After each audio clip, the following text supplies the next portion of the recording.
Assalamualaikum warahmatullahi wabarakatuh. Perkenalkan, nama saya Darel Muhammad Aldiza dengan NIM G002402. Saya dari kelompok B4. Saya di sini akan menjelaskan tentang laporan praktikum anatomi untuk blok 2.1. Berikut adalah soal yang nomor pertama. Jelaskan secara runtut mekanisme ereksi dan ejakulasi. Nah, jadi proses ereksi ini diawali dengan adanya rangsangan seksual yang dapat berupa rangsangan visual, auditorik, taktil, ataupun psikologis. Nah, rangsangan ini itu kemudian diproses pada jaras supraspinal yang meliputi area preoptik medial, nukleus paraventricularis di hipotalamus, serta hipokampus. Nah, area-area tadi itu berfungsi sebagai pusat integrasi yang mengatur fungsi seksual dan mekanisme dari ereksi. Nah, setelah rangsangan itu diproses, impuls saraf dari sistem saraf pusat akan diteruskan melalui serabut parasimpatis yang berasal dari segmen sakral S2 sampai S4 pada medula spinalis. Nah, yang dikenal sebagai NIL CLMS S2 sampai S4. Nah, aktivasi serabut parasimpatis ini akan melepaskan neurotransmitter seperti nitrik oksid yang memicu relaksasi otot polos di corpora cavernosa. Nah, relaksasi ini dia tuh menyebabkan vasodilatasi arteri pada penis. Nah, yang mana itu membuat aliran darah ke dalam ruang-ruang vaskular di corpora cavernosa. Nah, peningkatan volume darah ini itu yang disertai dengan penekanan pada vena-vena yang mengalirkan darah keluar. Nah, menghasilkan peningkatan tekanan intrakavernosal yang menyebabkan ereksi. Nah, sebaliknya, inhibisi ereksi dikendalikan oleh serabut saraf simpatis yang berasal dari segmen lumbal L1 sampai L3 pada medula spinalis yang dikenal sebagai NIL CLMS L1 sampai L3. Nah, aktivasi saraf simpatis ini itu akan menyebabkan vasokonstriksi, mengurangi aliran darah ke penis sehingga ereksi berangsur menghilang. Selanjutnya untuk mekanisme dari ejakulasi. Mekanisme ejakulasi ini melibatkan dua tahap, ada emisi dan juga ejakulasi. Tahap pertama yaitu emisi. Nah, emisi ini merupakan proses di mana substansi ejakulat yang terdiri dari sperma dan sekresi dari kelenjar aksesori itu dipindahkan dari organ genitalia maskulina interna menuju uretra pars prostatica melalui ostium ductus ejaculatorius. Nah, proses ini itu dikendalikan oleh sistem saraf simpatis melalui segmen lumbal L1 sampai L3 yang menyebabkan kontraksi otot polos pada vas deferens, vesicula seminalis, dan juga kelenjar prostat untuk mendorong cairan semen ke dalam uretra pars prostatica. Nah, tahap kedua yaitu ada ejakulasi. Nah, ejakulasi ini itu merupakan proses keluarnya cairan semen dari uretra melalui ostium uretra externum. Nah, proses ini itu diawali dengan stimulasi mekanoreseptor yang terdapat pada glans penis dan juga ductus deferens yang penuh dengan cairan ejakulat. Nah, impuls dari reseptor ini itu dihantarkan melalui serabut aferen pada nervus pudendus menuju ke pusat ejakulasi di segmen lumbal L1 sampai L3. Nah, respon ini itu kemudian ngasilin kontraksi ritmik otot-otot perineum dan juga otot bulbus spongiosum yang mana itu memfasilitasi pengeluaran semen melalui uretra hingga keluar dari tubuh. Nah, proses ereksi dan ejakulasi ini itu bekerja secara berlawanan di bawah kendali sistem saraf otonom. Sistem saraf parasimpatis berperan dominan pada fase ereksi. Nah, sedangkan untuk saraf simpatisnya itu berperan utama dalam mekanisme ejakulasi. Nah, integrasi kedua sistem ini sangat penting untuk memastikan fungsi seksual yang optimal. Mengenai mekanisme ereksi dan juga ejakulasi. Nah, jadi nitrik oksid dan juga guanosin monofosfat siklik atau CGMP itu punya peran dalam mekanisme ereksi. Jadi saat serabut parasimpatis teraktivasi, pelepasan nitrik oksid ini oleh sel endotel dan neuron nitrogenik berperan kunci dalam merelaksasi otot polos di corpora cavernosa. Nah, nitrik oksid ini akan merangsang enzim guanylate cyclase yang kemudian meningkatkan konsentrasi CGMP. Nah, CGMP ini itu dia berperan dalam menurunkan konsentrasi ion kalsium intraseluler. Nah, sehingga terjadi relaksasi otot polos dan vasodilatasi arteri di penis. Nah, obat-obatan seperti sildenafil bekerja dengan menghambat enzim PDE5 yang bertanggung jawab dalam degradasi CGMP sehingga memperpanjang efek ereksi. Selanjutnya peran sistem endokrin. Nah, jadi testosteron itu juga punya peran penting dalam memelihara fungsi seksual termasuk libido, yaitu respons terhadap rangsangan seksual serta mendukung tonus otot polos di corpora cavernosa. Kadar testosteron yang rendah itu dapat mengganggu proses dari ereksi.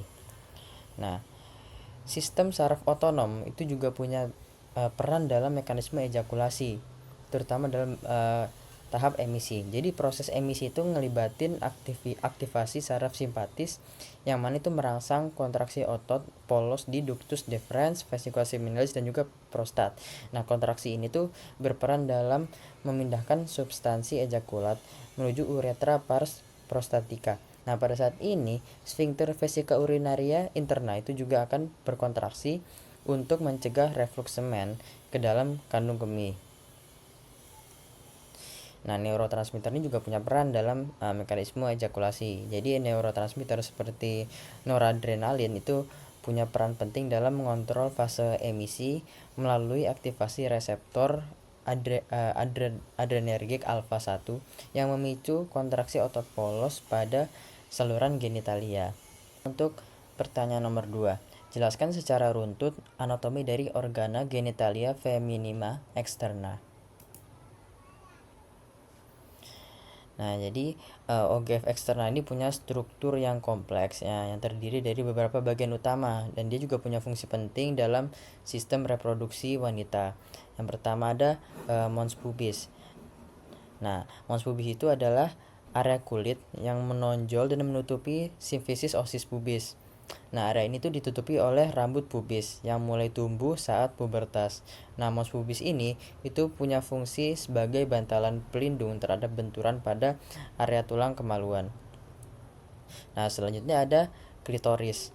Nah, klitoris ini merupakan organ erektil yang homolog dengan glans penis di pria.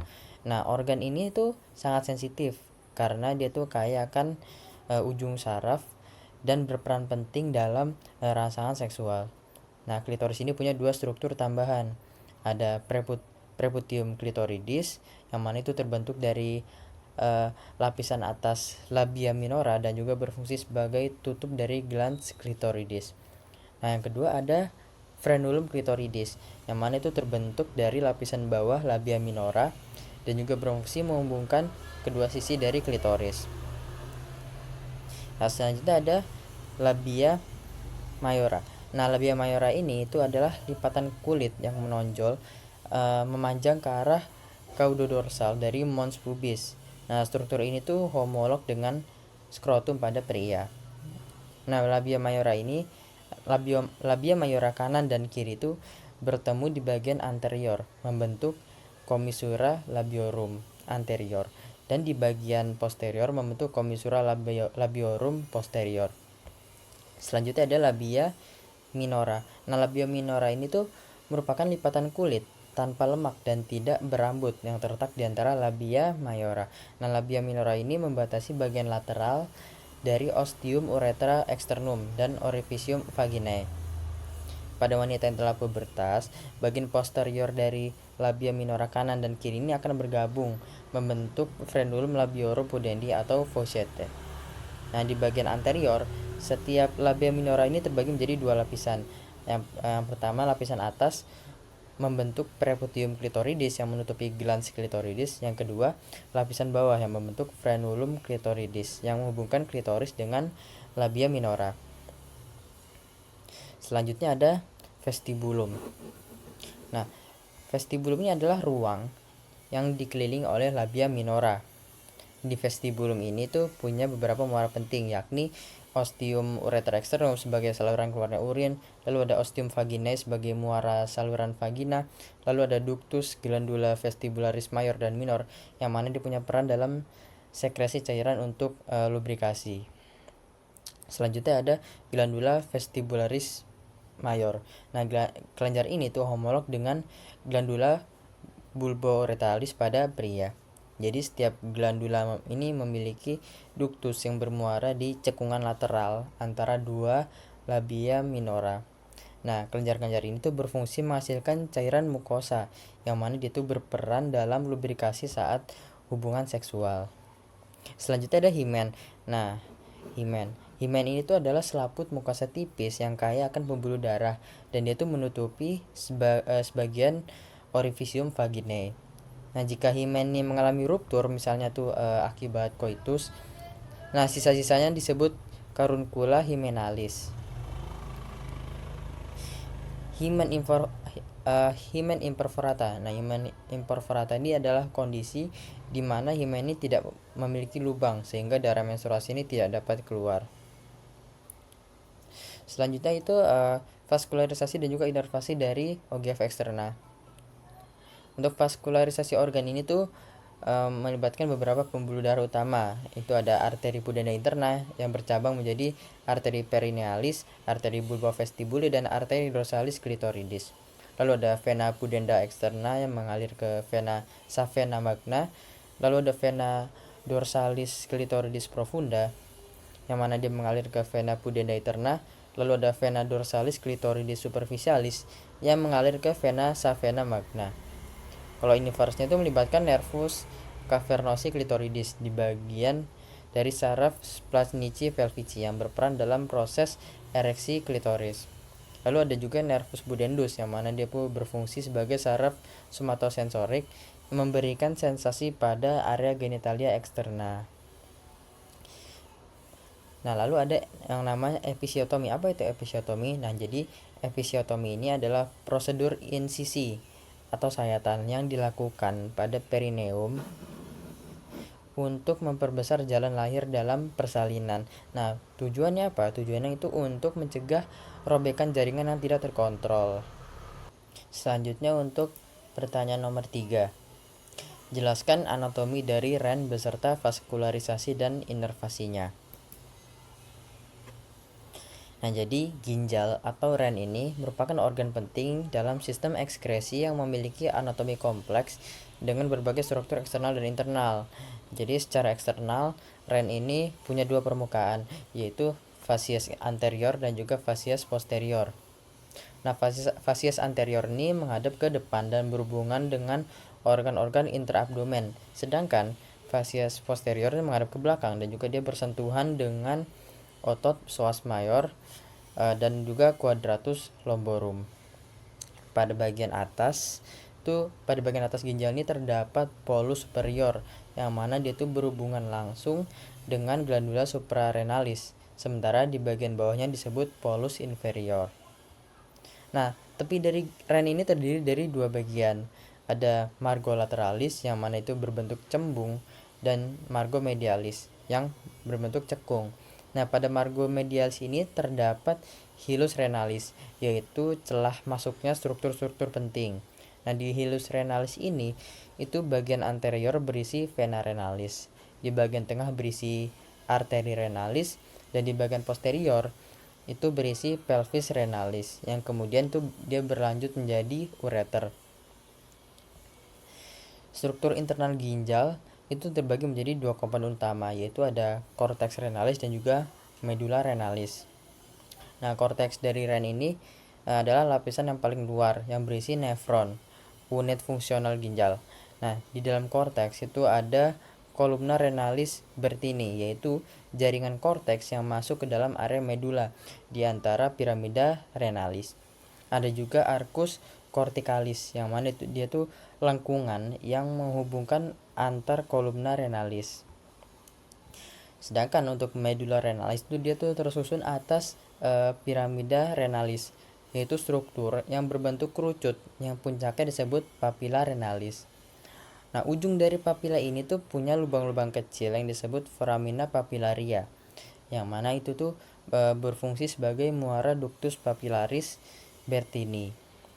Urin yang mengalir dari foramina ini kemudian masuk ke dalam kalix minor yang masing-masing itu menerima aliran dari satu atau lebih papilla renalis. Beberapa kalix minor ini kemudian tuh dia tuh bergabung membentuk kalix mayor yang selanjutnya menyatu menjadi pelvis renalis, yaitu sebuah rongga besar yang menjadi awal dari ureter. Di sekitar pelvis renalis ini terdapat ruang bernama sinus renalis yang berisi pembuluh darah, saraf, dan juga lemak. Selanjutnya vaskularisasi dari ren. Nah, dia tuh bersumber dari arteri renalis, cabang langsung dari aorta abdominalis pada ketinggian vertebra lumbalis 1 hingga 2. Nah, jadi arteri renalis ini tuh dia tuh bercabang menjadi ramus anterior dan juga ramus posterior yang masuk melalui hilus renalis. Nah, dari situ cabang tersebut tuh membentuk arteria lobaris yang masuk ke piramida renalis.